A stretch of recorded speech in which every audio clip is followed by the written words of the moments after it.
Now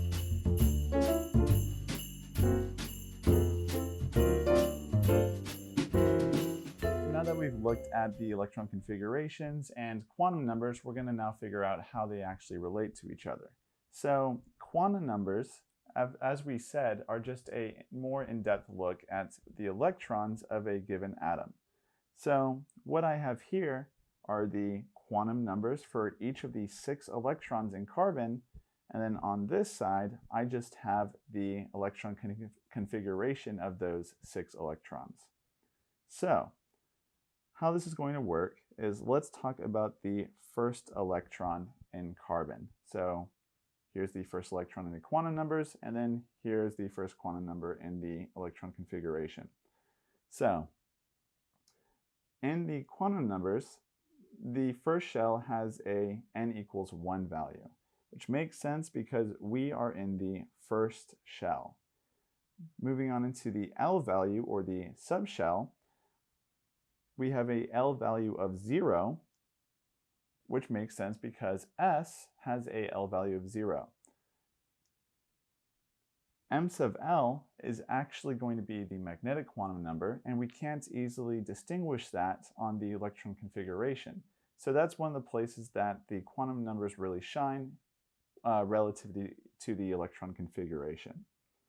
So moving on forward into that, the last thing that we can see in the electron configuration is that this electron has a upspin, while this one has a downspin.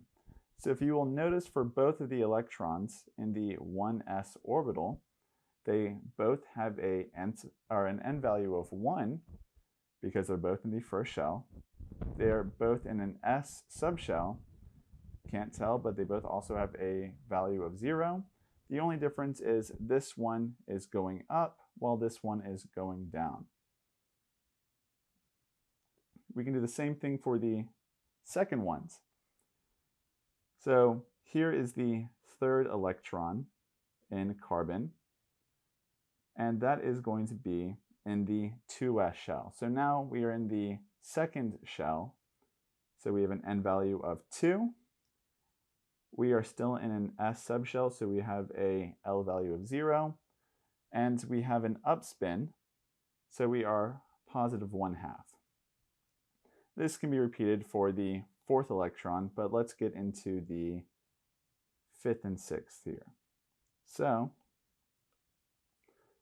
now we're no longer in a s subshell, but we are still in a 2, or a shell of n equals 2.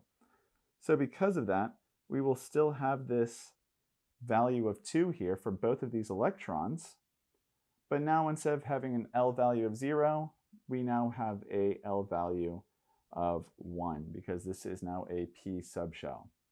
And that's going to be true for both the 5th and 6th.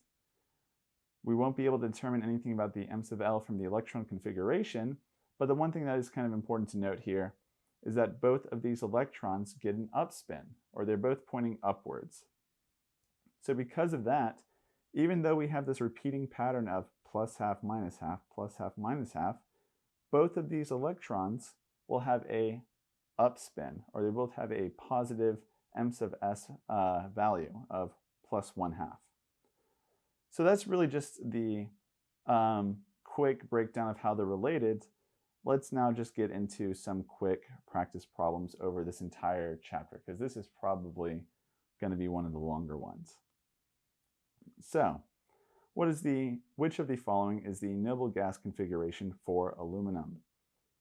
So, if I just pull up this periodic table, aluminum is right here, and so it is in the 3p block, or like the final electron will be in the 3p block.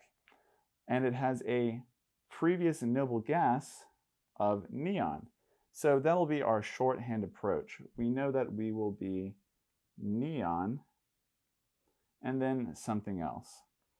Now, it's kind of nice because we can actually narrow down every single option besides 1, just because we actually have neon as our shorthand noble gas. But then just to, follow through, we are then in the 3s, and we have both of those electrons. And then we also are in 3p, and we have 1 electron there for aluminum. So the answer for example 2K will just be answer choice D. So for 2L, which of the following is the noble gas configuration for the S-2 ion? So let's go back to this periodic table. And we are now looking at not just sulfur. Remember that this is all about electrons, not the identity of the element, not any of that. It's all about how many electrons it has. So here, when we talk about sulfur, especially the -2 ion, we're actually going to look at the element that has 2 more electrons than sulfur. So now we are actually talking about argon. So even though it would be, easy to actually use, just AR, we still look at the previous noble gas. So the previous noble gas is neon. That lets us get rid of AR and AR. Now all we need to do is say, okay, well, what are the orbitals and the subshells and the shells that come after neon? Well, directly after neon, we have the 3s block, so 3s2. That gets rid of 2s2. And we'd be left with option C, which also has 3p6, which will correlate to argon. So the answer for 2L is C. Which of the following orbital diagrams violates the Pauli exclusion principle? All right. We have a empty 2s and electrons in the 2p for option A.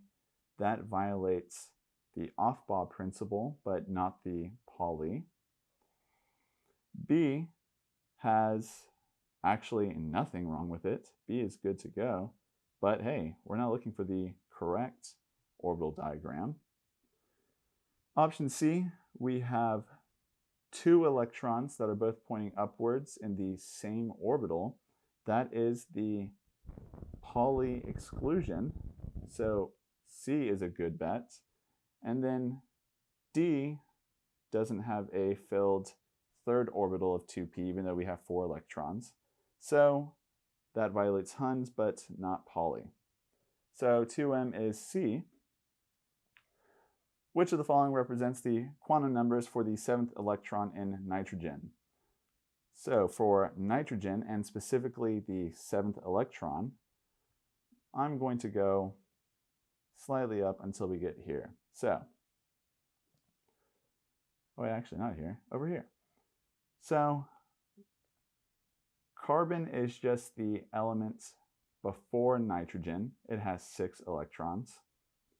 Whoop. So that's what you get for not charging your devices. So for the 7th electron, because that's what we're talking about, the 7th electron, this will be the determining factor for nitrogen. It will still have another electron in the p orbital. It would be right here. And for that electron, it's still in a n=2 shell. It's still in the p subshell, so it'll have a value of 1. M sub L, kind of hard to determine here. Oh wait, no, -1, 0. After that, we would have +1. And then we are still in up arrow, so we will be +1/2. So 2, 1, 1, 1/2. Option D. And so that is the entire section on electron configuration. Whew.